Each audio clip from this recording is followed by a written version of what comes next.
হরে কৃষ্ণ।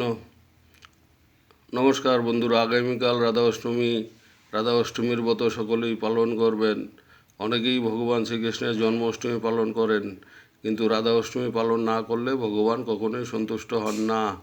তাই ভগবানকে সন্তুষ্ট করার জন্য আর নিজের মঙ্গলের জন্য রাধা অষ্টমী ব্রত পালন করা উচিত। রাধা অষ্টমী ব্রতর মাহাত্ম্য: 1,00,000 একাদশী করলে যেই পুণ্যফল লাভ হয়, একমাত্র রাধা অষ্টমী করলে সেই পুণ্য লাভ হয়। এক পর্বত সমান স্বর্ণ মুদ্রা যদি কাউকে দান করা হয়, যেই পুণ্যফল লাভ হয় সেই লাভ হয় একবার রাধা অষ্টমী ব্রত পালন করলে। তো রাধা অষ্টমী ব্রত পালন করলে ভগবান শ্রীকৃষ্ণ প্রসন্ন হন।